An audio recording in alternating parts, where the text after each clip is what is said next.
Bismillahirrahmanirrahim. Assalamualaikum warahmatullahi wabarakatuh. Alhamdulillah. Wassalatu wassalamu ala Rasulillah wa ala alihi wa sahbihi wa man. Anakku semua rahimakumullah. Allah Subhanahu wa taala menurunkan Al-Qur'an dengan berbahasa Arab. Dan untuk menurunkan Al-Quran, Allah telah menjaga bahasa Arab dari generasi ke generasi sampai akhirnya tiba sebuah zaman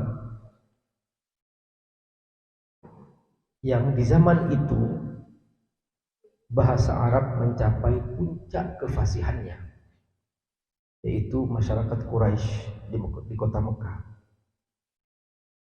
Jadi bahasa Arab ini mencapai puncak kefasihannya sehingga mereka saking fasihnya mereka berbicara dengan syair. Dan banyak dari mereka menjaga syair-syair itu. Sampai ada sebagian sahabat dulu pernah dia tidak hafal-hafal rukun Islam, tidak hafal-hafal rukun iman, sampai dijelaskan oleh temannya dengan syair. Akhirnya dia hafal rukun Islam, dia hafal rukun iman. Itu puncak kefasihan bahasa Arab. Dan lebih fasih lagi di perkampungan. Di sini kita mengerti rahasia Allah mengapa Nabi SAW dikirimkan ke kampung, yaitu Bani Sa'ad dibawa oleh Halimatus Sa'diyah. Ternyata di sana Nabi dididik oleh Allah Subhanahu wa taala supaya terbiasa menggunakan bahasa Arab yang fasih.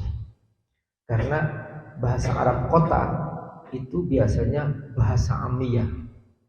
Ya, amiyah itu ya berubah-ubah sudah. Qaf jadi a misalnya. Akul jadi aul. Nah, itu. Jim jadi gim. Ya, guk wa ma'guk. Gitu. Itu sampai ada gurauan itu di Jakarta itu pernah ada orang Mesir itu mencari temannya, ya, mencari temannya. Dia cari-cari gitu, kok enggak ada. Ga arogul, datang temanku. Sekarang orang Indonesia bilang gorogol gitu.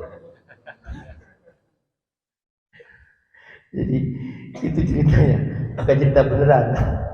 Jadi itu cerita apa itu namanya? Cerita karangan ya. Jadi teman-teman itu bergurau seperti itu. Nah, itu dari mana? Huruf jim jadi gim itu. Itu namanya bahasa amiyah. Nah, teman-teman rahimakumullah, bahasa orang Badui, orang Arab perkampungan disebut al-A'rab. Kita membaca dalam Al-Quran walatil a'rab amanna. A'rab itu maksudnya orang Badui. Nah, pernah suatu hari Ibnu Abbas radhiyallahu anhu dia sempat mencari makna fatoroh dalam Al-Quran. Dia baca Quran, Fatirus samawati wal ardh, apa ini fatir fatoroh. Kata Ibnu Abbas, dia mikir terus gak menemukan. Ibnu Abbas mengatakan bahwa sampai kemudian aku datang ke sebuah kampung. Aku melihat dua orang Badui bertengkar tentang urusan sumur. Berkata yang satu, aku yang menciptakan. Berkata yang satu, aku yang membuat sumur ini. Nah, bahasa Arabnya, kata Ibnu Abbas, ma kuntu adri makna fatarah hatta jitu ila qaryah wa ra'aitul a'rabiyyain. Aku tidak tahu makna fatoroh sampai aku datang ke perkampungan. Dan di situ aku menemukan dua orang Badui yatanaza'ana fi amril bir, bertengkar masalah sumur. Faqala ahaduhuma ana fatartuhu. Berkata salah satunya, aku yang membuat sumur ini. Wa qala al-akhar ana fatartuhu. Yang satu mengatakan aku yang membuat sumur ini. Kata Ibnu Abbas, baru aku tahu fatoroh itu artinya adalah sona'a, membuat. Oh, subhanallah. Nah itu dia. Jadi bahasa orang Badui itu bahasa sangat fasih sekali. Nah itu rahasia kenapa Nabi SAW dididik sejak kecil di perkampungan. Nah kalau kamu ke sini, kamu belajar bahasa Arab di sini ya, bukan belajar bahasa Sunda. Nah makanya di sini kamu mudah-mudahan bisa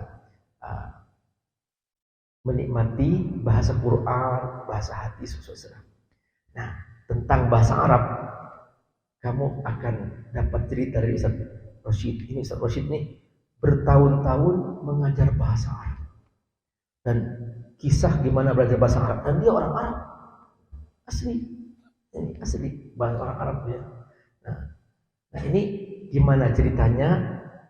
Nanti mungkin kamu dimotivasi Ustaz Rosyid. Gimana waktu belajar di Libya, belajar bahasa Arab.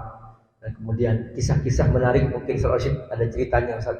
Dulu gimana cerita belajar bahasa Arab dengan teman-teman, dan kemudian harus bertahun-tahun mengajar bahasa Arab, yang pindah dari sekolah tinggi ke sekolah tinggi, dan dia sekolah tinggi Al-Hikmah terus mengajar bahasa Arab. Nah, mudah-mudahan insyaallah hari ini kita bisa termotivasi bersungguh-sungguh belajar bahasa Arab, dan kamu berbicara jangan pakai gaya Sunda ya.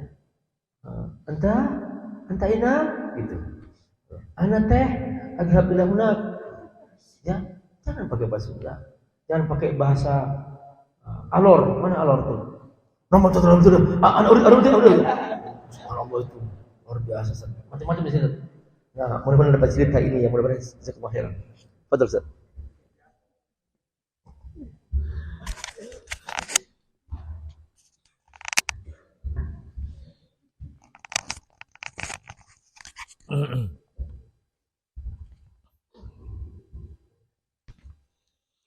Bismillahirrahmanirrahim. Assalamualaikum warahmatullahi wabarakatuh. Alhamdulillah wassalatu wassalamu ala Rasulillah wa ala alihi wa sahbihi wa ala ba'd. Rabbi shrah li sadri wa yassir li amri wahlul 'uqdatam min lisani yafqahu qawli. Asbahna wa asbahal mulku lillahi walhamdulillah la syarika lahu la ilaha illa huwa ilayhi nusyur. Asbahna ala fitratil Islam wa kalimatil ikhlas.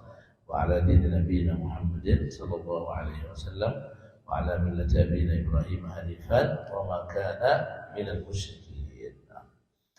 Alhamdulillah, Allah Subhanahu wa taala sampai pagi ini masih memberikan kesempatan kepada kita untuk menikmati karunia taufik, hidayah, sehat dan sempat salat subuh bisa dilaksanakan dengan berjamaah.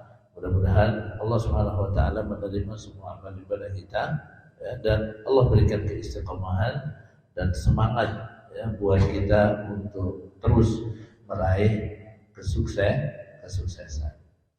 Baik. Kemarin kita berbicara sedikit tentang kenapa kita datang ke pesantren ini. Kita memang datang untuk belajar. Dan ini memang kewajiban yang Allah Subhanahu wa taala bebankan kepada kita sebagai seorang muslim. Ya, talabul ilmi fardhatun ala kulli muslim. Ini merupakan kewajiban yang kalau tidak dikerjakan ini akan mendapat dosa. Namanya wajib. Ya, namanya kewajiban. Apa yang kita pelajari? Banyak sebenarnya yang kita pelajari. Kalau kemarin kita fokusnya membicarakan tentang apa kemarin? Kita belajar apa? Kita bukan hanya belajar Quran saja, belajar enggak. Kita kemarin belajar apa katanya? Kita belajar ukhuwah. Ya. Hari ini sedikit saja kita akan menyinggung apa yang akan kita pelajari di sini. Selain Al-Quran, kalau Al-Quran sudah pasti. Sudah kewajiban kita juga ya. mempelajari bahasa Arab. Ya. Alhamdulillah, ya, Allah Subhanahu wa taala mentakdirkan kita berada di pesantren Padang Tafsir. Walaupun dia ini ma'had yang fokusnya pada tahfidz Quran dan lain semacamnya, tetapi dia punya perhatian yang besar terhadap bahasa Arab yang mungkin tidak ada di pesantren-pesantren yang lain. Nah, sekarang pertanyaannya, pentingkah bahasa Arab itu mendapatkan perhatian yang besar? Tentu saja jawabannya adalah ya penting. Memang pantas bahasa Arab mendapatkan. Kenapa? Karena bahasa Arab itu tidak bisa dipisahkan dengan Islam.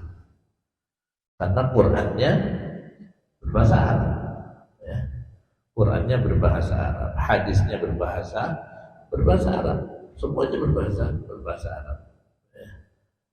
Syiar-syiar agama semuanya berbahasa Arab. Azan pakai bahasa apa? Pakai bahasa Arab, ya. Gak mungkin ini ada di Sunda nih kita nih, ya. Atau di Turki dulu pernah kan dirubah jadi bahasa Turki, ya. Nah, bid'ah itu, bid'ah dhalal. Ya, itu yang namanya bid'ah itu, model begitu. Ya. Dan semuanya berbahasa Arab. Kita berdoa, ya, bisa berbahasa Arab. Kebanyakan doa yang kita panjatkan kepada Allah itu berbahasa Arab. Lah, dan biasanya orang-orang yang dari saking lengketnya Islam itu dengan bahasa Arab atau bahasa Arab dengan Islam, seperti yang dikatakan dalam beberapa kalimat yang disebutkan, katanya perkataannya Sayyidina Umar, apa itu? Ta'allamu al-Arabiyyah, belajarlah kalian bahasa Arab, sebab bahasa Arab itu juz'un min dinikum, dia bahagian dari agama kalian. Karena tak bisa dipisahkan, biasanya orang yang tidak senang kepada Islam, dia biasanya nggak bakalan senang juga kepada bahasa Arab. Ya. Nah, cuman mungkin kita nih yang ada di sini, kita tidak terlalu merasakan bagaimana bahasa Arab itu dimusuhi. Bagaimana kaum muslimin itu ingin dijauhkan dari bahasa Arab. Sebenarnya tujuannya ketika ingin dijauhkan dari bahasa Arab, yang mau dijauhkan dari Islam, dijauhkan dari Al-Quran, dijauhkan dari Islam. Nah, coba misalnya, kalau kita pikir ada orang-orang yang tanpa sadar kadang-kadang punya saham juga menjauhkan kaum muslimin dari bahasa Arab. Ya. Misalnya, kalau kita di Indonesia mayoritas Muslim, ya kan? Oke. Sekarang berapa persen? Kita Muslim berapa persen sekarang di Indonesia? Tinggal 80-an, ya. Kalau dulu 90 mungkin lebih, ya. Sekarang 80-an. Tapi masih cukup banyak. Bahkan masih terbesar mungkin di dunia jumlah komunitas kaum muslim. Ada nggak di Indonesia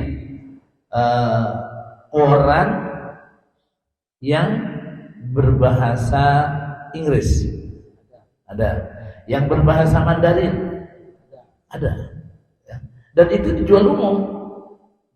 Ya. Tapi coba cari yang berbahasa Arab. Tidak ada.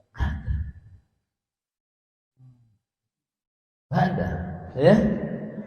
Kita lihat misalnya televisi, film-film tuh, ada nggak yang pakai bahasa Inggris?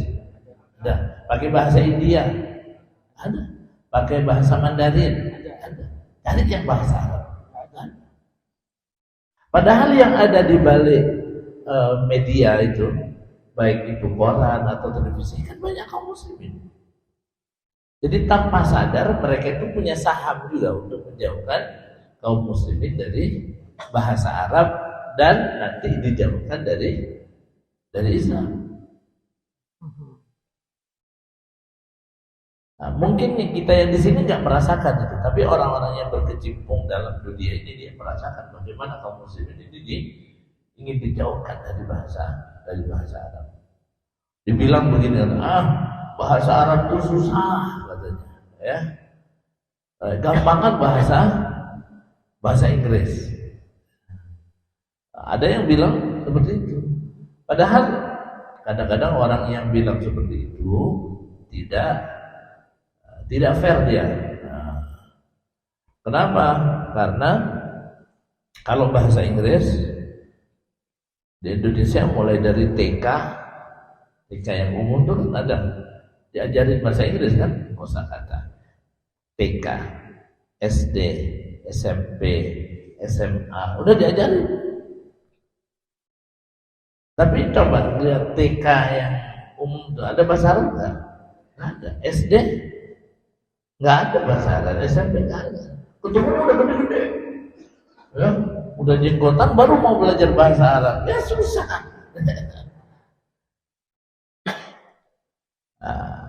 Terus nomor 2 ini tentang sulit, ya. Ada yang mengatakan sulit, gitu kan. Padahal urusan sulit, ya, atau mudah, ini kan dua-duanya makhluknya Allah nih. Siapa yang menciptakan kesulitan? Allah yang menciptakan kesulitan, ya. Allah yang menciptakan kemudahan. Allah yang menciptakan dua-duanya. Makanya, ya, jangan sampai seseorang itu lupa ketika dia ingin belajar apapun itu, termasuk di dalamnya bahasa Arab, minta kepada Allah supaya dimudahkan, ya. Jangan mengandalkan saya masih muda nih. Jangan lupa berdoa. Apa itu doanya biasanya? Rabbi zidni ilman. Ya. Ada doa lagi, Ustaz. Ada betul. Allahumma paksakan. Ya. Memang harus seperti itu. Ya. Ustaz, masa Rabbi zidni ilman itu kan seperti doanya anak-anak TK, gitu kan. Jangan bilang itu doanya anak TK. Itu doa yang diajarkan langsung oleh Allah kepada Nabi, dan itu ada di dalam Al-Quran kan. Wa qul Rabbi zidni ilman. Di mana tuh? Di surat apa? Pokoknya di Quran lah, begitu ya. Ya. Di surat Taha, ya. Wa qul Rabbi zidni. Jadi berdoa. Orang tidak boleh, saya masih. Sebab segala sesuatu itu kalau Allah mudahkan, ya, semuanya akan menjadi mudah. Allahumma la sahla illa ma ja'altahu sahla. Ya Allah, tidak ada yang mudah kecuali apa yang Kau jadikan mudah. Wa anta taj'alul hazna idza syi'ta sahla. Dan Engkau menjadikan yang sulit kalau Engkau berkehendak bisa menjadi mudah.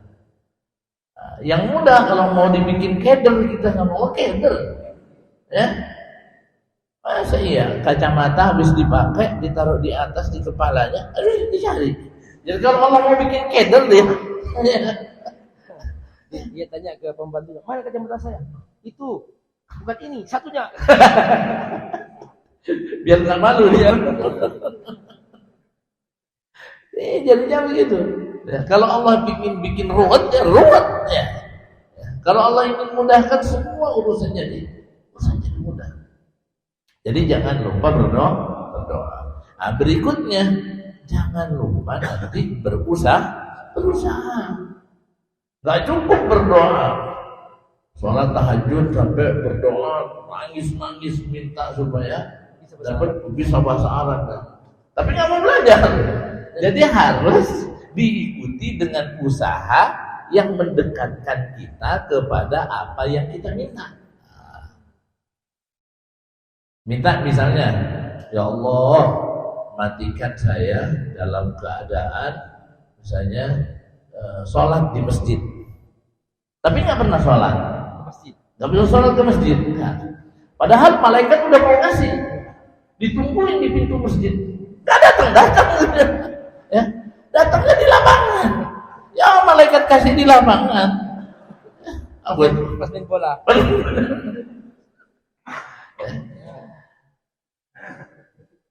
Mau mendapatkan, ingin ilmu, ya, tapi tidak mau belajar. Kan nggak nyambung. Jaga pikir, jaga sembung. Dipikir-pikir, nggak nyambung. Nah, tentang kewajiban orang berusaha itu, mungkin ini ada kisahnya siapa? Siti Maryam. Ketika dia mau melahirkan, ya, dia mau melahirkan. Siapa yang mau dilahirkan nih? Nabi Isa. Bapaknya siapa namanya? Enggak ada ya. Sehingga orang-orang saat itu mengatakan kalau dia ini adalah orang yang melakukan perbuatan cerong, ini berzina. Gimana perempuan bisa hamil tapi nggak ada suaminya? Padahal itu kuasa Allah Subhanahu wa Ta'ala. Ketika mau melahirkan, pergilah dia ke satu tempat. Boro-boro orang mau membantu, semuanya mencibir dia. Saat dia mau melahirkan, sudah tiba waktunya. Seorang wanita itu kalau mau melahirkan, dia butuh, ini jihadnya wanita ini, ya. Dia butuh energi untuk ngeden. Makanya kalau lagi nggak kuat tuh, kondisi fisiknya tidak fit, ya susah untuk ngeden. Ya. Pentingnya mengabdi sama ibu ya. Iya. Jadi pentingnya orang tahu bagaimana ibu itu melakukan pengorbanan buat kita. Gak main-main. Itu jihadnya seorang wanita itu antara mati dan hidup. Nah,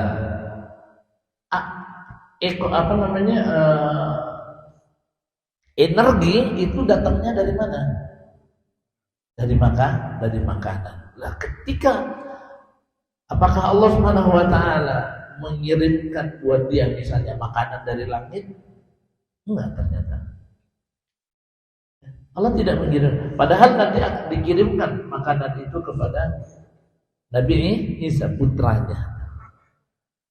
Tapi ketika dia ingin melahirkan Nabi Isa, Allah tidak menurunkan makanan dari langit atau makanan dari surga. Enggak. Tapi Allah perintahkan kepada dia, wa huzzi ilaiki bijid'in nakhlati tusaqit 'alaiki rutaban janiyya. Jadi kalau bahasa kita lihat, Maryam, di samping kamu itu ada pohon kurma. Pohon kurma itu kayak pohon apa? Palem. Oh, gitu ya. Besar. Kelapa ya. Allah perintahkan apa? Wa huzzi ilaiki. Suruh lihat. Nanti tusaqit alaiki rutaban janiyya. Akan berjatuhkan kepadamu rutab. Rutab itu kurma yang masih muda, ya. Pohon kurma Ya. Untuk digoyang tuh sulit. Oh, sulit, ya. Ibunda Maryam sedang kondisi lemah lagi. Iya. Jadi coba bayangkan sekarang. Allah Subhanahu wa Ta'ala wa huzzi ilaiki. Suruh goyang tuh.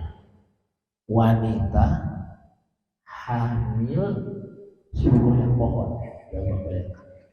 Ya. Wanita hamil suruh goyang pohon. Pohonnya besar. Pohonnya besar. Kita aja yang bapak-bapak nggak bisa. Ya. Kalau cerita ini tidak menunjukkan sesuatu kecuali wajibnya seseorang berusaha, ini sudah luar biasa. Wajibnya seseorang berusaha dan semaksimal kemampuan dia. Nanti Allah yang ngasih gitu.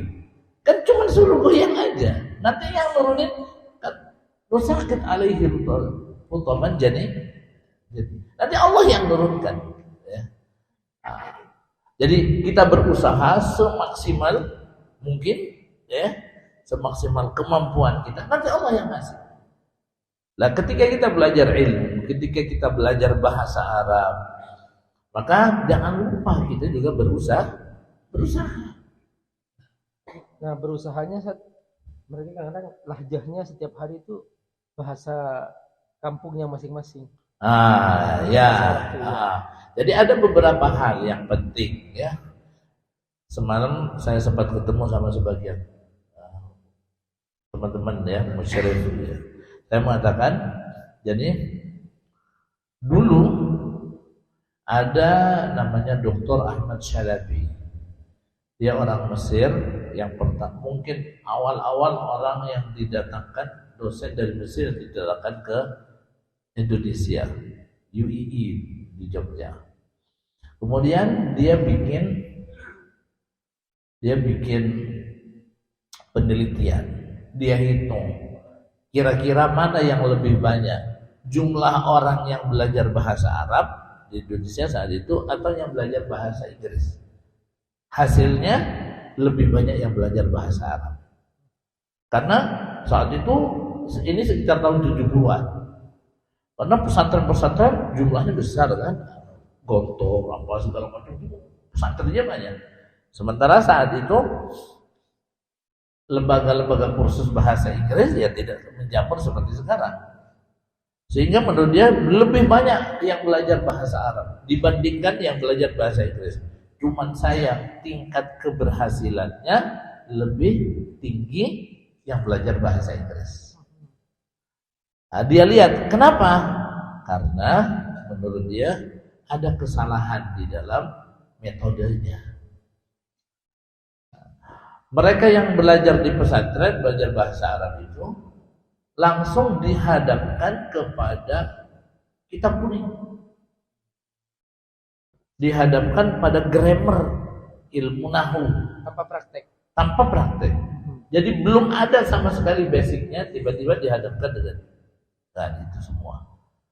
Sehingga kalaupun pembelajaran di pesantren saat itu berhasil, tapi tidak sempurna, maharat lughawiyahnya nggak sempurna. Jadi kecakapan bahasanya nggak sempurna, nggak didapatkan semuanya. Apa kecakapan bahasa itu? Misalnya al-istima', mendengar. Jadi mendengar orang berbahasa Arab misalnya, lalu dia ngerti. Kemudian al-qira'ah, membaca. Kemudian ini membaca bukan hanya baca aja terus nggak ngerti, enggak, membaca terus ngerti gitu. Kemudian al-kalam, berbicara. Dan terakhir ini yang paling sulit, ya, paling tinggi tingkatannya adalah al-kitabah, menulis. Ini bukan nulis al-ilmu nurun. Nah, ada kan al-ilmu nurun cuma. Nah, iya, bukan. Artinya apa yang ada di benak kita tuh kemudian dituangkan dalam bentuk tulisan berbahasa Arab. Punya teman di Arab, oh ini punya WA juga dia, punya WhatsApp, lalu kita ngirim pesan pakai bahasa Arab. Itu kan menerjemahkan yang ada di benak kita itu dalam bentuk tulisan. Nah, itu tingkatannya lebih tinggi itu nanti. Ya. Nah, kalaupun yang di pesantren itu berhasil tapi tidak lengkap, paling unggul dia membacanya pintar. Baca kitab kuningnya bisa. Tapi kalau suruh ngomong nggak mungkin, karena nggak ada prakteknya. Ketemu orang Arab aja melihat jenggotnya hilang kosakatanya semua. Ya. Akhirnya dia itu membuat buku. Dr. Ahmad Shalabi itu bukunya Ta'limul Lughatil Arabiyyati li ghairin natiqina biha. Jadi pengajaran bahasa Arab untuk yang tidak berbicara dengan bahasa Arab. Dia tidak mengatakan li ghairil Arab, bukan untuk yang non Arab, enggak. Sebab di Indonesia ada yang modelnya Arab tapi nggak bisa bahasa Arab juga. Tanya deh sama dia deh. Ya kan? Ini sejenis soalnya gitu. Saya tinggal di kampung Arab juga di Madura tuh. Itu nggak bisa juga. Mereka itu nggak bisa kalau nggak belajar ya nggak bisa ya kan. Bahlul juga. Jadi kalau nggak belajar ya bahlul juga. Bahasa Madura bisa. Bahasa Madura pinter, ya. Jadi mereka nggak bisa bahasa, mereka nggak bisa. Giliran ini keluarlah apa bahasa mereka. Saya tahu beberapa kalimat bikinan mereka itu, ya, karena mereka nggak bisa bahasa Arab. Ayo keluarin ini. Idza kana banakulan malatusan fa'allim au fulkan nasiro. Itu bikinan mereka nggak bisa bahasa Arab. Tahu nggak artinya itu? Idza banakul. Idza kana banakulan malatusan. Jika ban mobil kol kamu, idza kana banakulan malatusan meletus, fa'allim maka dilem au fulkan nasiro atau divulkanisir. Paham? Idza kana banakulta. Kalau ban kolnya kan di Madura kan mobil kol semuanya, naik kol gitu. Idza kana banakulta, jika ban kolnya meletus, fa'allim maka lem au fulkan nasiro atau divulkanisir. Lah kenapa roh keluar itu? Ya karena emang nggak bisa bahasa Arab. Tapi karena fasih kayak orang Arab. Lah iya. Tidak ada banakul malatusa. Mu'allim. Jadi gayanya kayak orang Arab. Nah, di sini pakai bahasa Arab bener, tapi gayanya kayak bahasa Arab itu, Ustaz. Jadi nomor satu. Akhirnya nanti kita akan ke situ. Kata Syekh Dr. Ahmad Syarabi, orang itu sebenarnya nomor satu ketika mau belajar bahasa Arab, mulailah dari kosakata. Pahami kosakata, nanti dari kosakata itu dia akan bisa membuat kalimat walaupun dia tidak perlu tahu grammarnya. Anak-anak kecil itu kan bisa bahasa kita, bahasa Indonesia. Padahal mereka itu kan nggak bisa grammar Indonesia kan? Ya, anak-anaknya Ustaz, ikhwan, pintar suruh ngomong. Tapi coba tanya, tahu nggak objek, subjek, predikat, tahu nggak? Tanya Sulaiman tuh, nggak bisa, nggak tahu. Tapi kok bisa ngomong? Soalnya punya kosakata. Ya. Jadi bagi teman-teman yang baru datang Negen misalnya, pasti pertama kali masih bingung, ya. Nah, tapi jangan bingung. Kenapa? Karena kita berada di satu tempat di mana kita akan dibiasakan nanti. Ada pengalaman seorang syekh, Dr. Tariq Suwaidan. Dia tuh cerita bahwa waktu saya diutus ke Inggris, diutus ke Amerika, dia sama sekali nggak bisa bahasa Amerika. Dia hari pertama dia beli kamus, dia hafal kamus. Oh, pokoknya semua pronunciation-nya dihafal sampai akhirnya dia sekarang sudah pintar bahasa Inggrisnya. Jadi menghafal kamus ya bagus. Ya. Boleh kalau orang mau menghafal kamus, tapi satu hal, kenapa Syekh Tariq Suwaidan itu akhirnya bisa? Karena dia ada di lingkungan yang berbahasa Inggris. Coba ngafalin kamus bahasa Inggris, adanya di Sukawangi. ya tetap aja nggak bakalan bisa. Makanya ini penting lingkungan. Ya. Lingkungan itu penting. Jadi, tapi gimana caranya kita bisa punya banyak kosakata? Caranya kita punya banyak kosakata. Mau menghafalkan boleh, silakan. Ya, mau menghafalkan. Tapi jangan terlalu dibikin beban. Ya. Jadi kita nih biasanya kalau pertama kali datang, kemudian santri baru nih, pasti dia biasanya nggak kenal sama yang lain, ya, pasti nggak kenal. Habis itu dia kenalan. Dari mana? Ya, kenalan. Hari ini kenalan, besok ketemu lupa lagi, ya kan? Biasanya kan gitu. lupa. Aduh, mau kenalan lagi malu. Masa kemarin kenalan, sekarang kenalan lagi. Akhirnya dia nunggu ada orang lain yang manggil dia.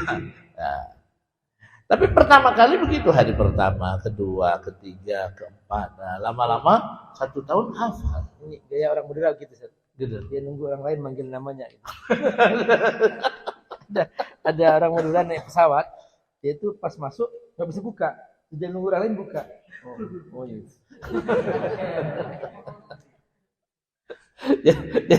Jadi itu ceritanya suruh buka, terus dia bilang buka aja sendiri, padahal dia nggak tahu sebenarnya. Ketika dibuka sendiri, oh begitu caranya. Dia pura-pura nggak mau bantu, bukan karena apa sebenarnya, dia nggak bisa juga. Tapi ada satu lagi, dia menurut lagi satu, luarnya gini.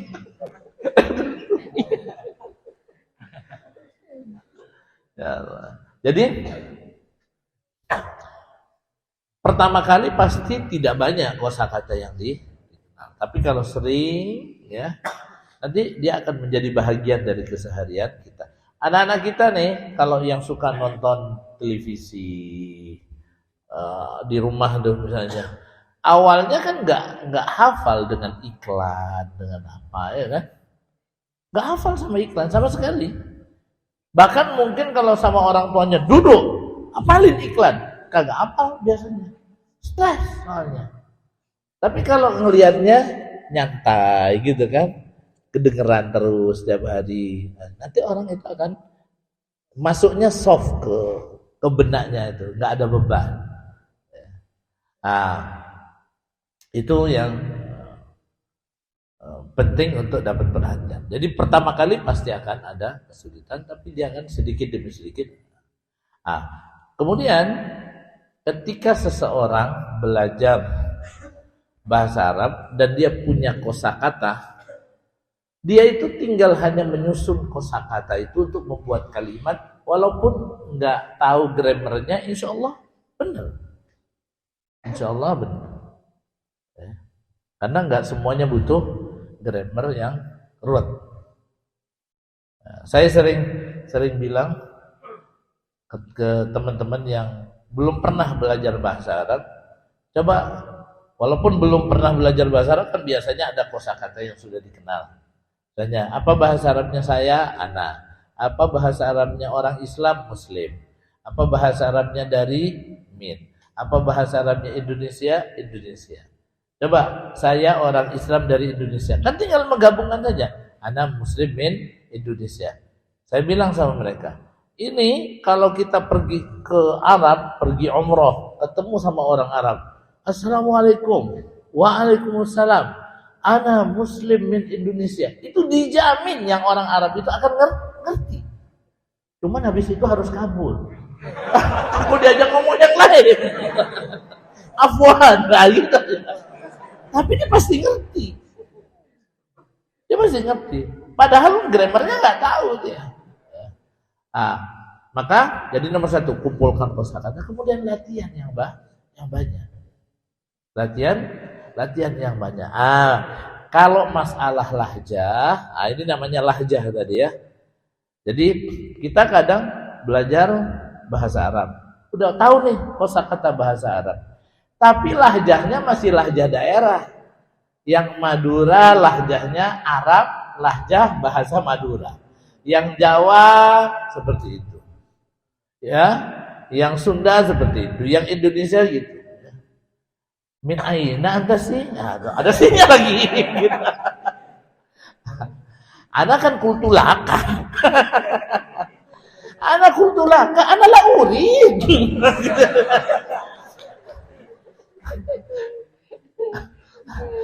Ini akan berantakan akhirnya bahasanya tuh. Ya. Kalau suruh terus terang, bilang apa adanya? Terus terang. Istamir Munir. Istamir Munir. Terus. Ya. Munir terang. Jadi kamu harus terus terang. Anta wajib istamir Munir.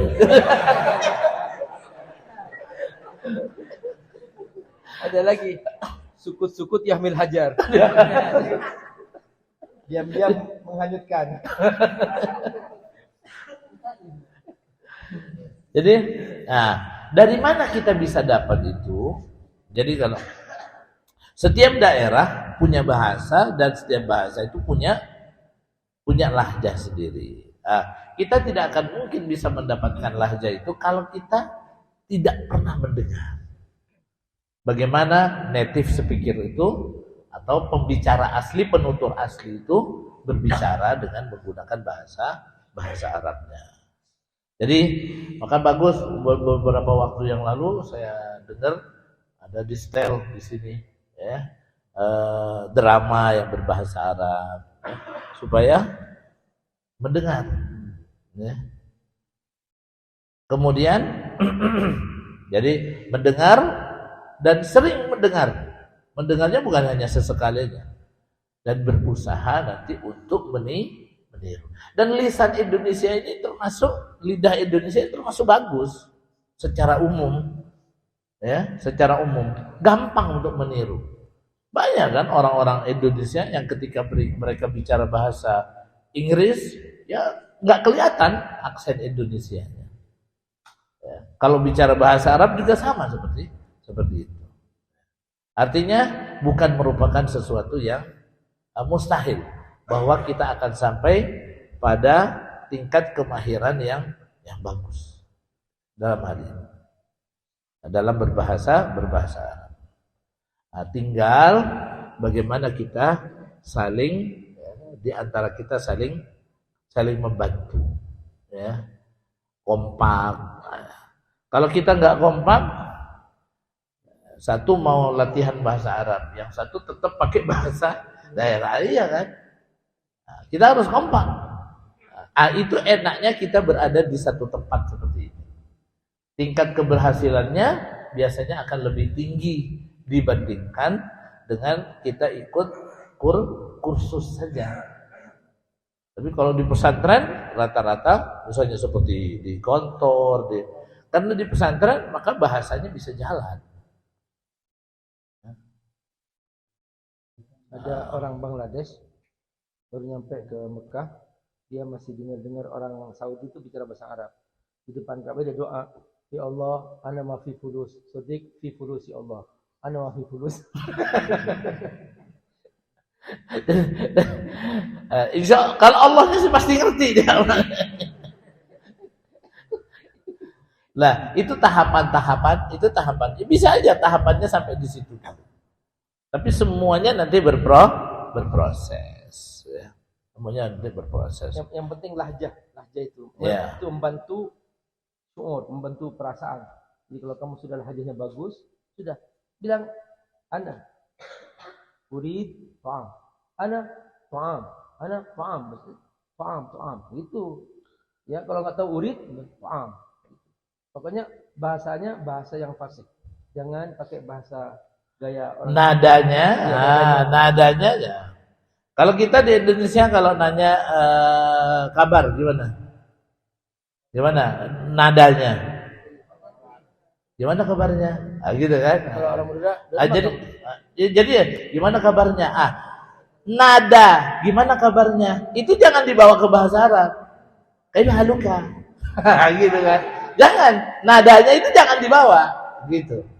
Karena orang Arab ketika nanya keadaan misalnya, nadanya nggak seperti orang Indonesia pakai bahasa Indonesia ketika nanya keadaan. Ya, kita bisa mengatakan misalnya kaifa halu, nah, gitu misalnya. Ya, jadi praktek. Gimana? Kaifa halu. Oh ya, kalau Indonesia kita bilang ini yang nggak benar. Ya.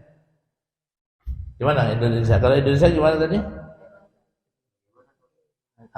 Bagaimana kabarmu? Kaifa haluka? Gitu aja. Ini yang nggak benar nih, ya. Kaifa haluka? Ya. Ya, yang benar. Yang benar ya kita bisa mengatakan gini.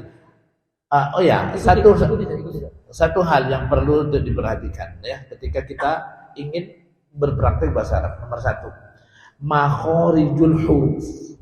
Sebahagian kita menyangka kalau makharijul huruf itu dipakai hanya ketika baca Quran. Enggak, keliru. Makharijul huruf yang benar itu harus dipraktekkan ketika kita belajar bahasa Arab. Ya. Jadi apa yang seharusnya orang-orang yang mengajarkan bahasa Arab itu mengajarkan makharijul huruf. Itu, ya. Karena itu akan berubah. Nomor 2, panjang pendek. Mad, ya, itu harus. Karena mad itu akan merubah arti. Jadi ada seorang suami sayang sama istrinya. Dia pakai bahasa Arab, mau bilang anti qalbi. Dia salah bilang kaf, anti kalbi. Coba lihat, Ini dipentung oleh siapa? Ya. Qalbi sama kalbi kan? Masya Allah. Ini suara kalbu ini. Suara kalbu gimana? Suara kalbu sama kolbu kan lain. Gitu. Ya, suara kolbu, suara kalbu. Wabil khusus nanti di huruf-huruf tertentu yang dia ada di bahasa Arab tidak ada di bahasa Indonesia. Misalnya huruf ain kan nggak ada di bahasa Indonesia. Kita akhirnya tidak perhatian terhadap huruf ain itu karena di Indonesia nggak ada. Misalnya kita bilang apa? Di Indonesia secara umum ada masjid Baitul Amal. Tapi Indonesia belum pakai A. Iya pakai A. Baitul Amal. Loh, amal sama amal kan jauh. Kalau amal kan kerja. Tapi kalau amal kan angan-angan.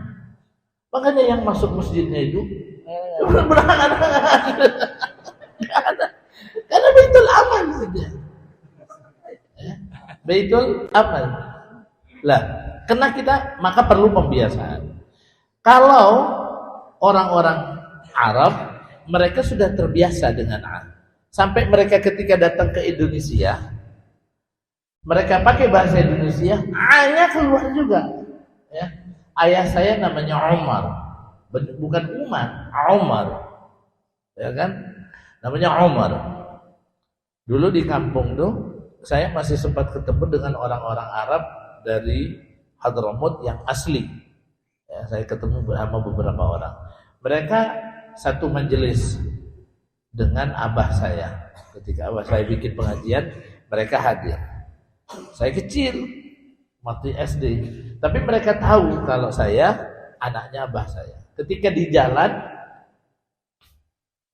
ketemu saya bilang, oh, anaknya Umar. Anaknya. Kenapa? Karena mereka sudah biasa. Iya, anaknya Umar. Gitu. Ya, karena mereka sudah biasa dengan A, nggak ada beban. Kalau kita kan butuh, ya, kita butuh persiapan untuk mengucapkan A yang benar. Ya. Jadi A, ya, beberapa huruf itu. Kemudian panjang pendek itu akan berubah arti masalahnya, ya kan? Nah, cuman apa bedanya dengan yang ada di tajwid? Yang ada di tajwid itu kalau panjang pendek ada ukurannya. Kalau di bahasa Arab enggak, tapi yang penting panjang. Dibedakan yang panjang, yang pendek. Jadi misalnya, bagaimana keadaanmu? Kaifa halu? Jadi hanya kan panjang tuh. Nah, tapi itu enggak pakai 2 harokat. Berapa harokat Ustaz? Enggak usah. Kalau bahasa Arab enggak. Ya, itu tergantung emosinya. Ya. Kaifa haluk? Praktek. Praktek ya. Kaifa haluk? Kaifa haluk? Alhamdulillah. Kaifa haluk? Alhamdulillah. Bi khair. Jadi nadanya harus dapat. Ya. Dan ini perlu sering mendengar dan latihan. Ya. Wallahu a'lam. Insyaallah mudah-mudahan sedikit pengalaman ini bisa. Nanti kita tambah lagi kalau ada kesempatan. Insyaallah. Ya. Jazakumullah khairan, Allah yubarik fikum. Jazakumullah khairan Ustaz Rashid Khabazi. Alhamdulillah, insyaallah mudah-mudahan kita semua selalu mendapatkan bimbingan dan kemudahan untuk mengamalkan apa yang kita dapatkan. Fadhil Ustaz, kenapa? Lanjutkan. Ya, خلاص وصلنا لما. Nah, baik. Mana surat? Oh, halaqah. Baik, antum Assalamualaikum warahmatullahi wabarakatuh.